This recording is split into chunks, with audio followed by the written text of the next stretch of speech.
Everyone has their own path to success and everyone has their own path to happiness.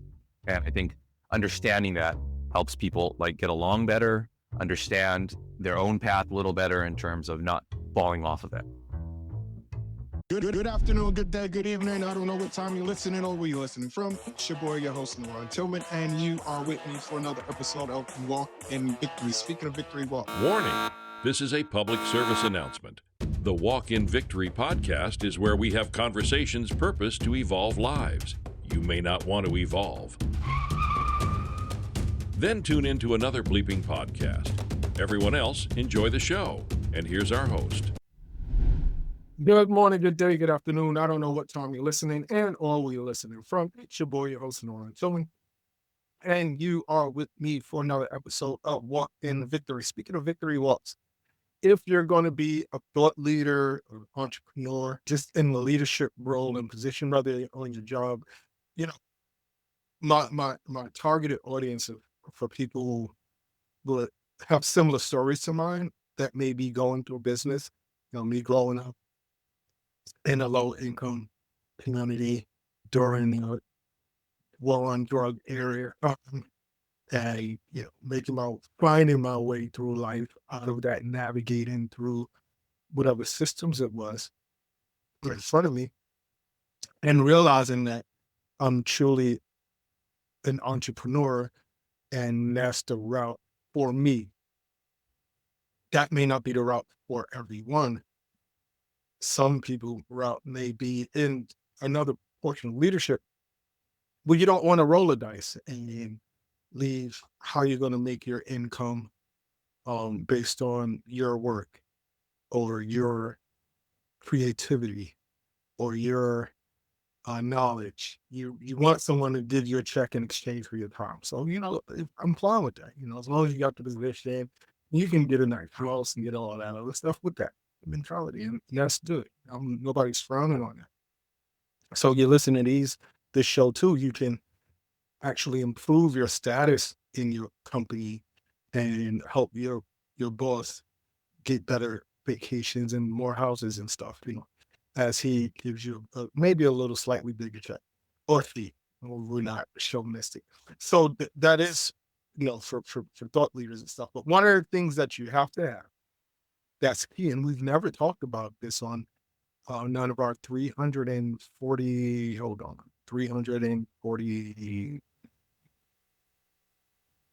I want to give you the exact number, 342 produced episodes of Walk in Victory, is discernment. Discernment, being able to read people, being able to read a crowd. If you're a public speaker, I've watched many public speakers.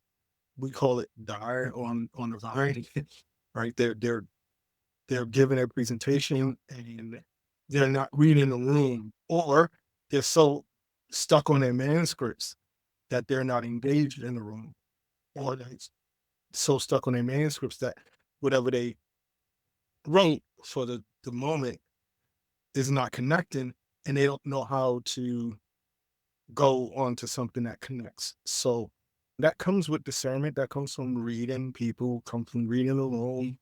As contractor, my first business, you had to read the person's, which was difficult for me because I came from a place where I was charging by the square foot to a place where I had to pivot and begin charging according to situations. So in order to charge according to situations, I had to be able to have some sense of discernment. So today we're going to talk to our guests, and we transform you from within by sitting and having deep conversations with some of the masters in their field. Eric, how are you? How's it going? I'm doing great. Thank you so much for. I was gonna say, I love that lead up about talking about what makes someone successful, right? And everyone has their own idea of success, just because, as you know, like that's my specialty, is trying to get people to connect with who they really are and what they really want and go from there, right? As opposed to like wanting the things that other people tell you should want. So how do you do that? How do you understand? How do you help a person to find a roadmap to see what it is that they really, really want, juxtaposed to what the blueprint is a lot of times people have a blueprint for you do this and then you do that. Even as coaches, they try to get you on the same path as opposed to getting you on your original path. It's basically, so I developed a personality typing methodology, and, I published a book recently, or I had a book published recently this year called The Power of Personality.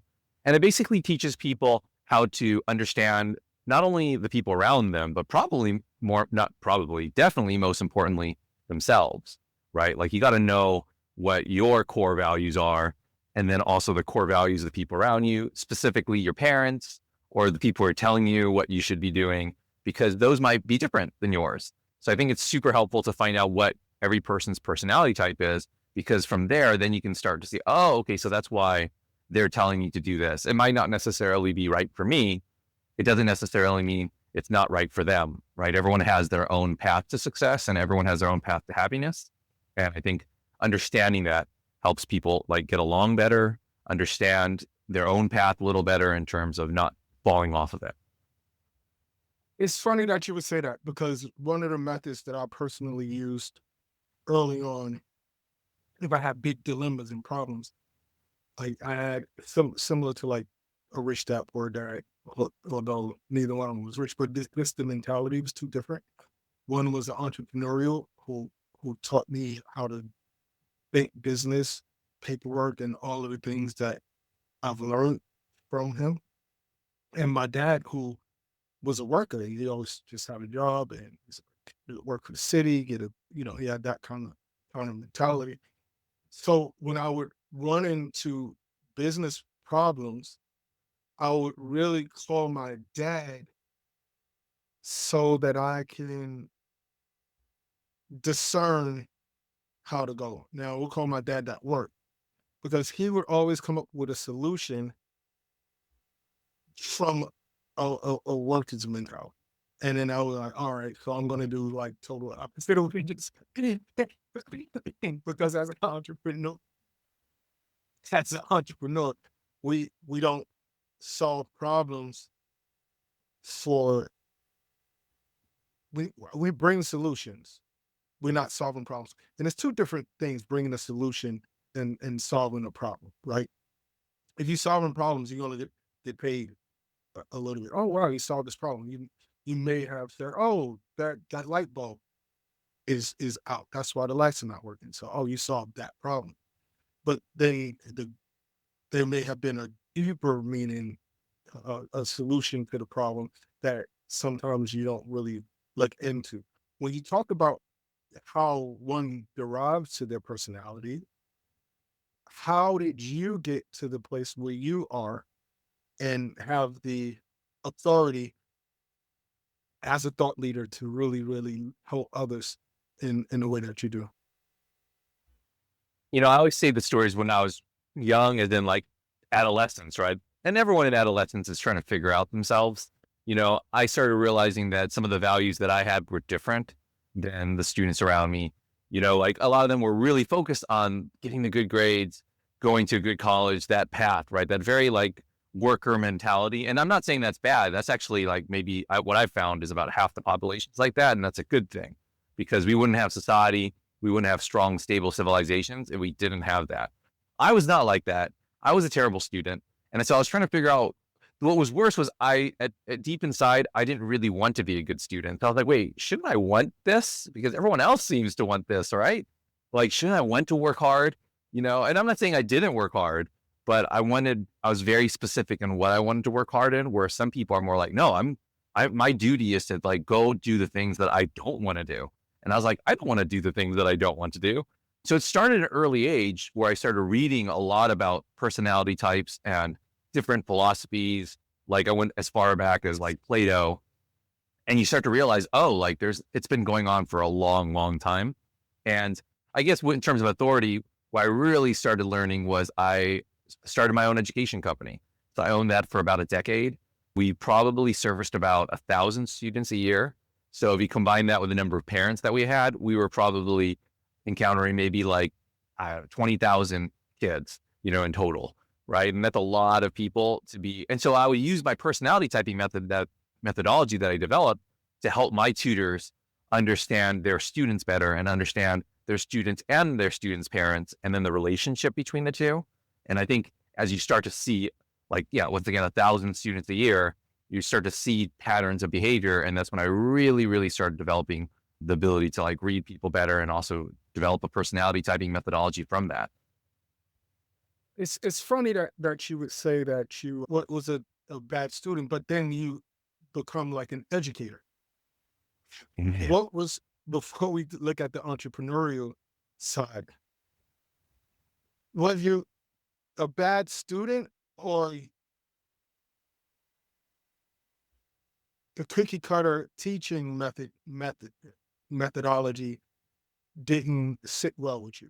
Like if they could have taught you how to build a business, how to do something that you was really interested in, as opposed to saying, hey, these were things that are called curriculums.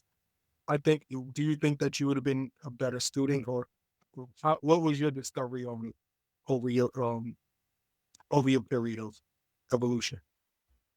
I think I don't want to blame. I mean, yes. I mean, my favorite quote from James Baldwin is that, I'm paraphrasing, the more one becomes educated, the more start to question the system they were educated in, which I love that quote.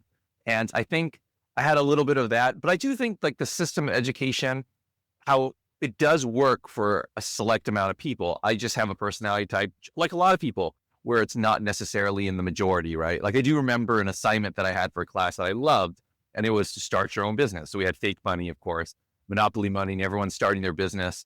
And I remember because it showed me the difference in personalities, right? Someone started a bakery and they baked cookies and they brought it, and it made everyone feel really good. And some people started like a card business where they would make cards, and we'd all have our little storefronts, right?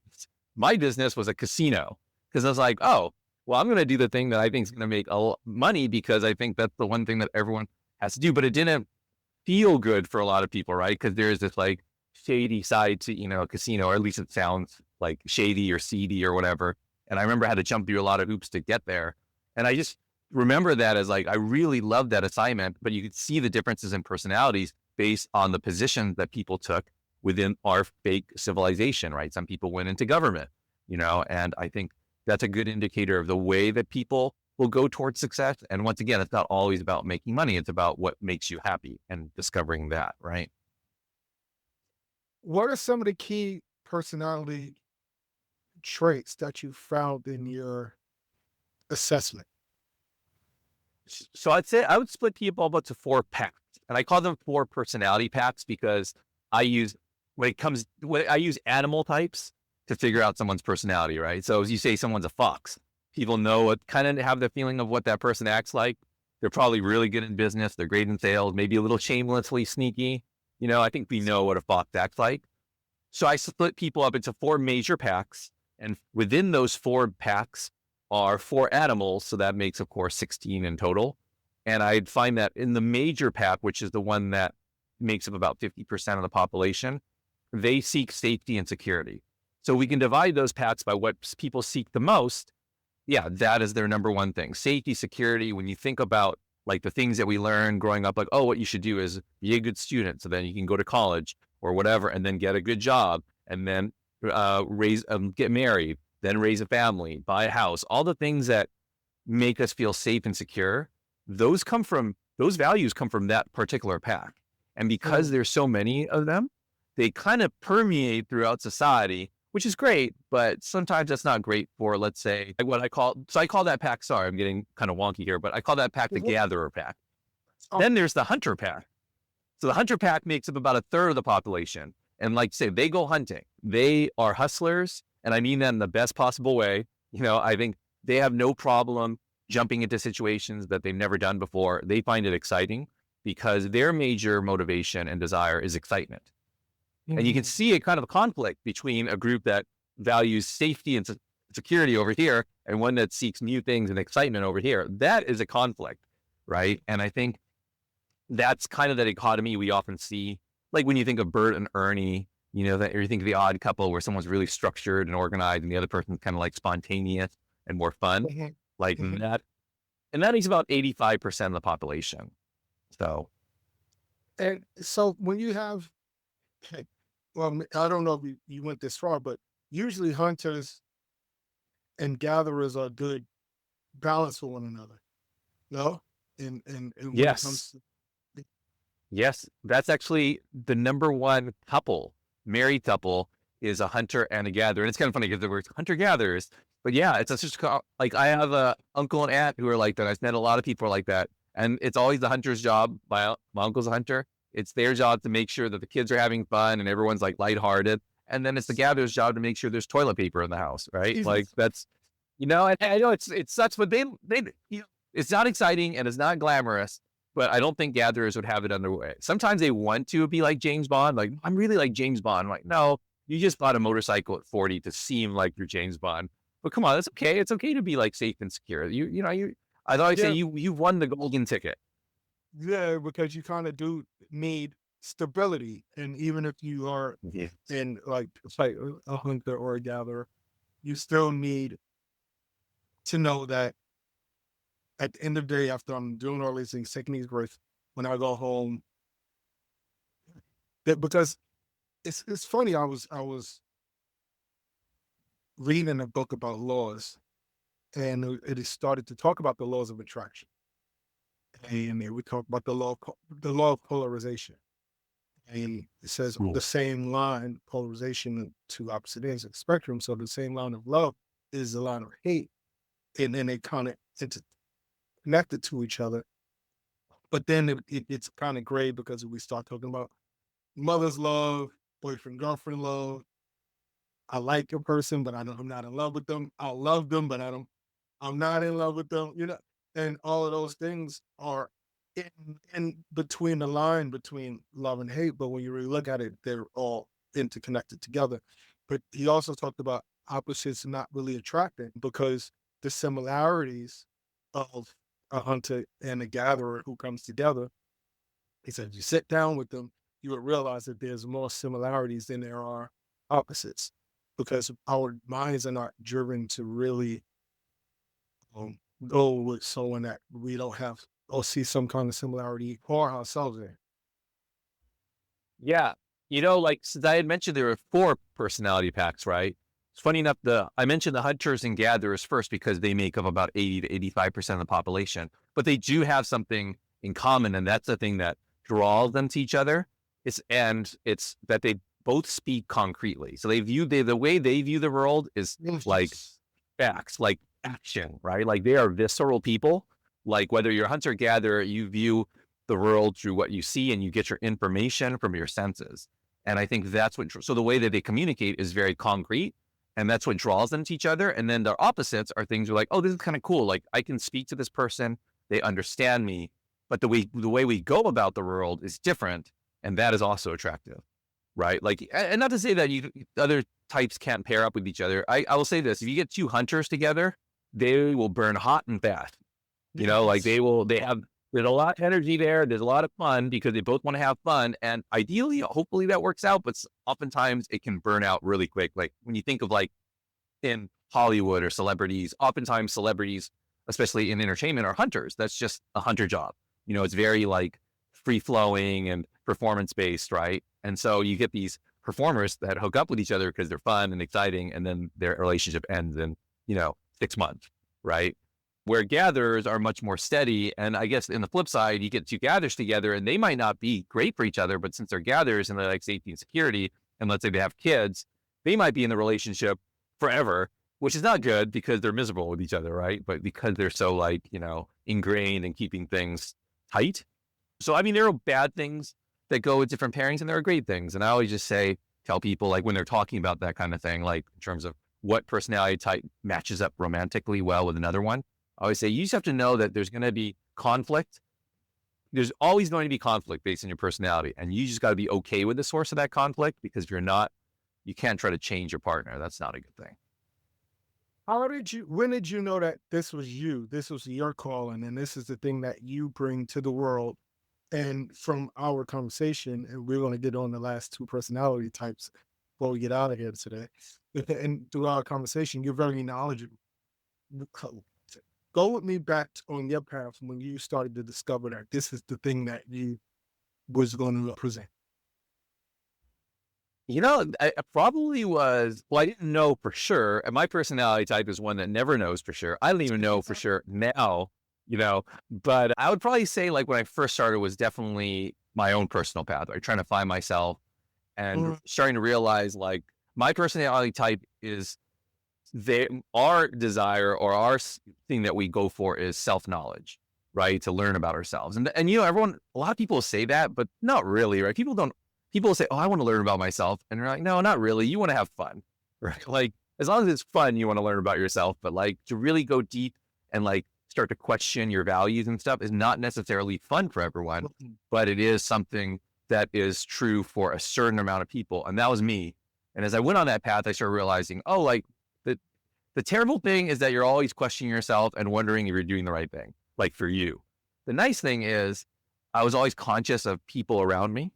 And I was always pretty good at like diplomacy, like skills with persuasion, helping people grow. And even that started at an early age. I was a Boy Scout. I was part of a Boy Scout troop. And I eventually started volunteering when I became an adult as an assistant scoutmaster. And we had a troop of maybe 60 or 70 kids. So that was kind of cool where I could work and design a leadership structure and start using the personality types to figure out, okay, should be in charge of these people and like see how personality types bounce off of each other. I also was a basketball coach. So I saw that quite a bit as well in terms of the type of players you want in certain situations and how you have to, I don't want to say deal, but work with kids or people differently when you're coaching, right? Not every, like some people you can yell at and get really hard on and scold them and they'll respond to that. Others need the soft touch. And I think, so basically through the course of my young life, I just fell into things where I was helping people and coaching people and directing people. And then that's why I started realizing, oh, this is something that I'm good at and I probably should start a business based on it. Okay, let me ask you a question, and I'm not trying to be funny. I'm a Knicks fan. How impactful was Jeremy Lin on the fact that you got into basketball coaching? The funny thing is I'm older. So I was already coaching. I was coaching basketball before Jeremy Lin started playing, but I'm glad. Yeah, that was actually pretty exciting for the next thing. Okay, this is really random, but so I coached like kind of like youth league teams, right? So the best players from the high schools around the neighborhood, would train with each other and play with each other. And the area that I was in was a very Asian league, right? And a lot of Asian players. And the reason why I love Jeremy Lin so much is, I grew up playing in the inner city. And so, this is a different game. And I love that Lin didn't shoot from the outside. He wasn't your stereotypical Asian player where you just run up the floor and just shoot. And I had to coach my players out of that because I was like, no, we're going to play the style that I want to play. Because also you guys are big. I had a big team. So I was like, you guys shouldn't be like shooting threes. Get it down on the block. Like I encourage that. And I love that Lin like drove to the basket most of the time because he didn't have a great shot, right? So he was just driving. And anyway, once again, that's how different players play, right? And I like to use the different personalities to figure out, okay, how am I going to teach this person the best? But So I'm sorry that you're a Knicks fan. It's been a while. Yeah, well, it's been a while. If you are listening, if you notice, you have a great knack for being able to pivot. How important is that for the work that you do? Like there's certain guests that if I'm interviewing, I'm like, all right, I can't believe I can tell I need to stay a little bit more structured than the certain guests where I can get a little jump in and out of things. How important is that, and what personality types are the last two personality types? So yeah, that is the most important, especially with coaching, I think, right?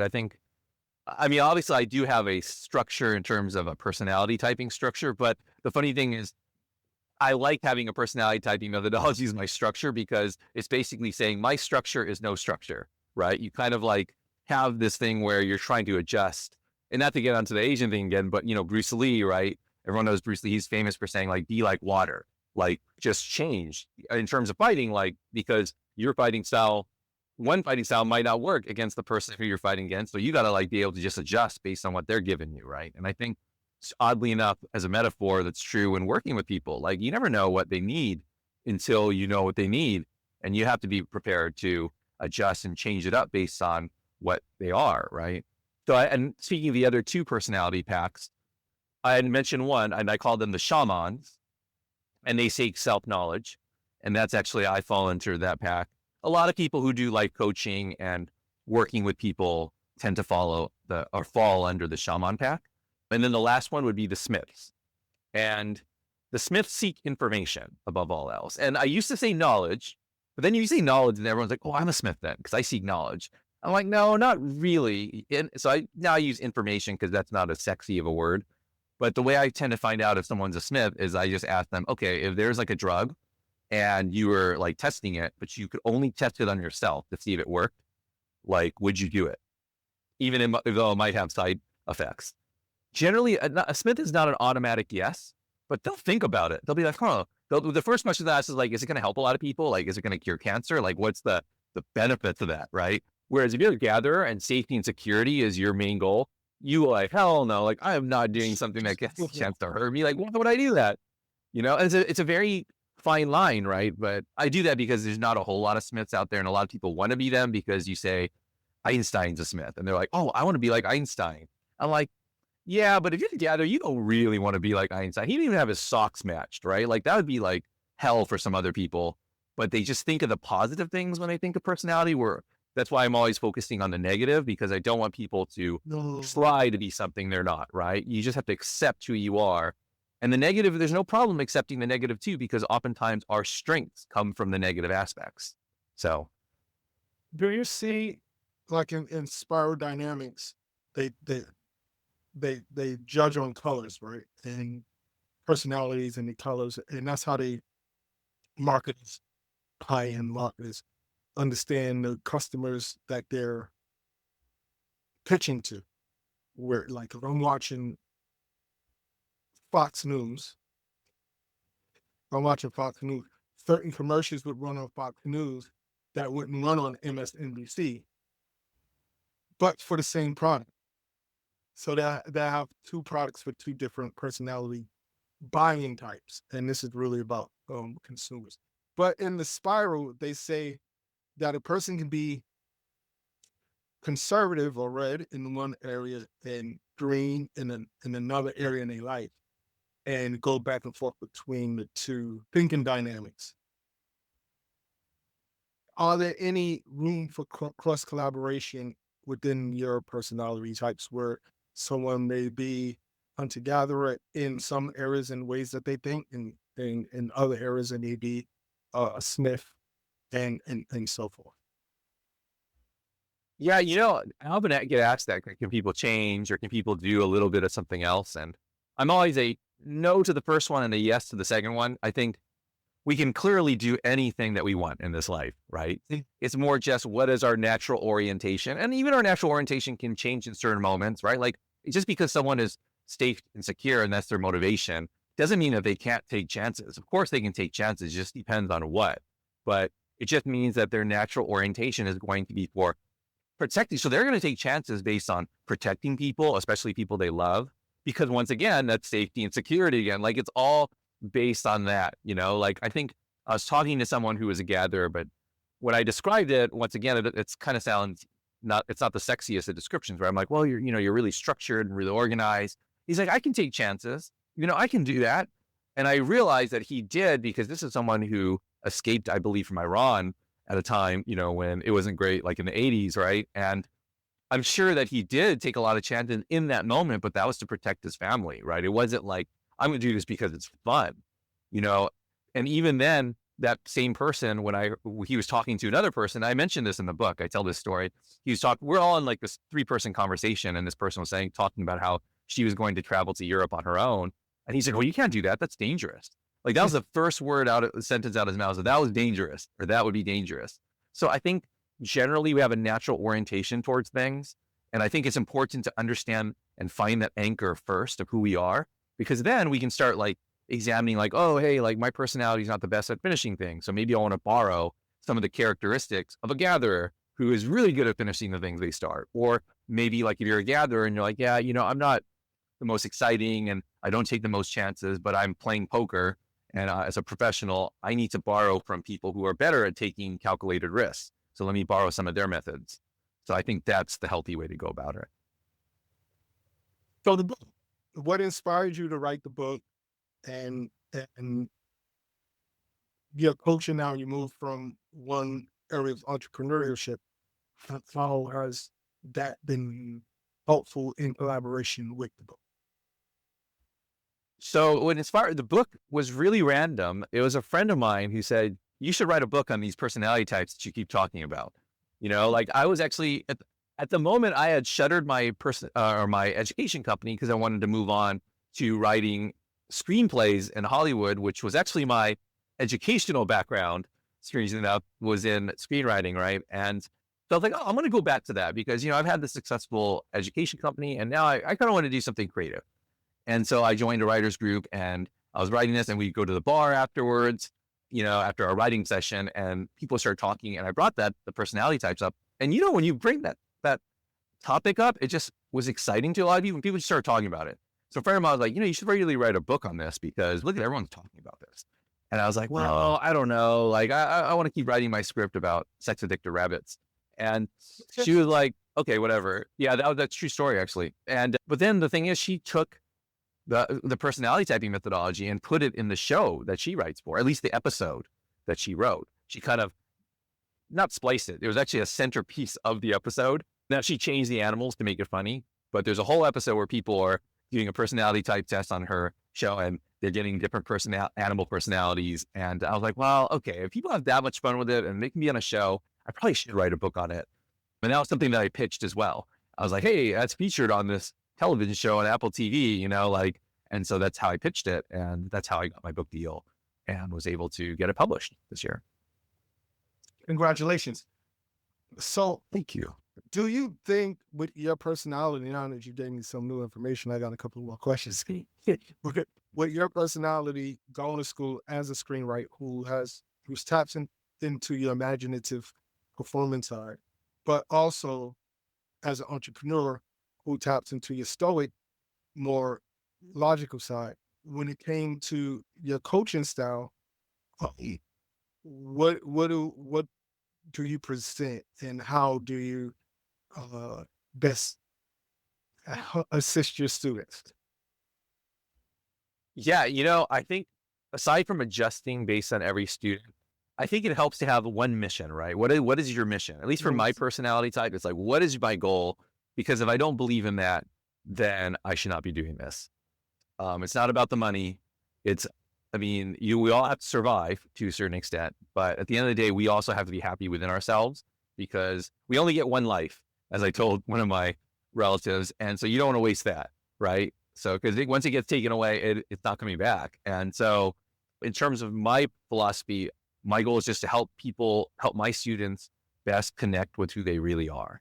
And oftentimes I get hired as a writing coach. That's probably the most common avenue where I start with a student, and the writing coaching eventually led to me becoming a life coach, because what you realize is that when you teach writing, it's not about what people think it might be about. Like they hire you to, help my kid with grammar and sentence structure and blah, blah, blah. And it's like, that's the funny thing is, when you're learning writing at the highest level, no one ever talks about spelling, grammar, sentence structure. No one talks about that. What they talk about is like, what is your voice? How do you express yourself? And does how you express yourself and what you're writing, does that connect with other people? Right? That's the most important thing. And so as I was teaching writing, I was like, well, I got to help them express themselves better. Who are they really? And help them find their voice. And they can't find their voice if they don't find themselves. And so that's where the life coaching came in. I was like trying to help them. Who are you? What do you want to tell? What's the story of your life that you want to tell to people? Because that's the thing that's going to connect, no matter whether you have, terrible grammar or not. Like I always mention Charles Barkley, who's one of my favorite basketball players. He's my second favorite after Magic Johnson. Of course, I got to say Magic. Magic is why I got into basketball. But Charles Barkley is awesome. But, he's the highest paid sports commentator, I believe, in the world.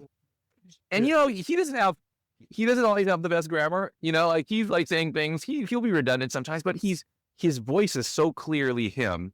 And the things he's saying are so like insightful and honest that they really connect with people, and people like that. And people see him like, wow, this is like, I want to hear more from him. And no one ever focuses on, sometimes his grammar is poor. Like, no one cares. Yeah, it's funny that you would say that and use Charles Barkley as the reference point, because he does sound like the uncle from the South that has a lot of wisdom. You're sitting there, Uncle be going on sometimes, but I get what you're saying. I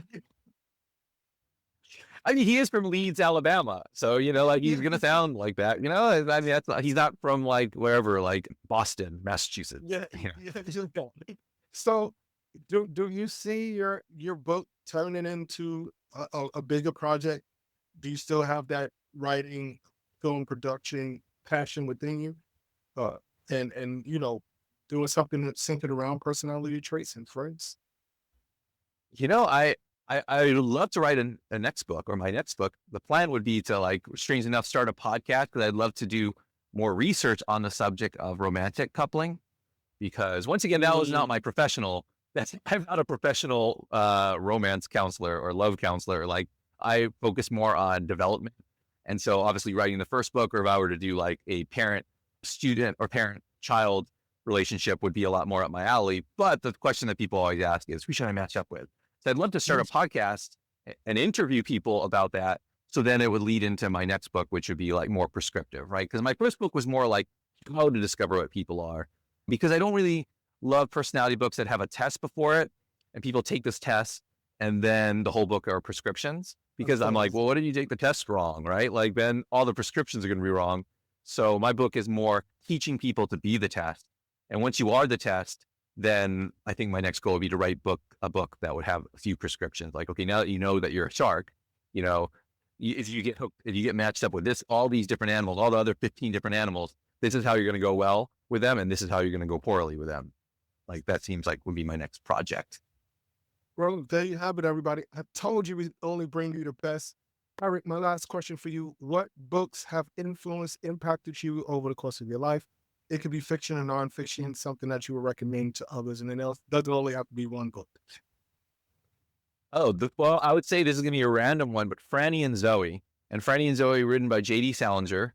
And everyone always mentions Catcher in the Rye, which I love Catcher in the Rye, by the way. But Franny and Zoe is, if Catcher in the Rye is something that tells us about or brings to light the phoniness in the world and how it can be troubling growing up. And once again, that relates to personality, right? Like all these people telling you what to do and it doesn't match you. I think that's Catcher in the Rye, but Franny and Zoe brings that up, but also gives you a possible solution. So I think Franny and Zoe would be the best one in terms of how do we, not only that the world is screwed up sometimes for people, but also how do we interact in that screwed up world and for the best. There you have it, everyone. Listen, all of Eric's information is in the description right under the title. You'll see a link. That link sends you directly to his website where you can get the book and get the clarity call, whatever offerings that he has there. Not only that, if you're on our website, walkinvictory.me, he has a landing page, all his social handles and everything is on that landing page. And you can follow him so that you can stay abreast to what it is that he's doing as he continues to celebrate the Dodgers of World Series. We didn't get a chance to talk about that. And, and moving forward so you can get to know our guests.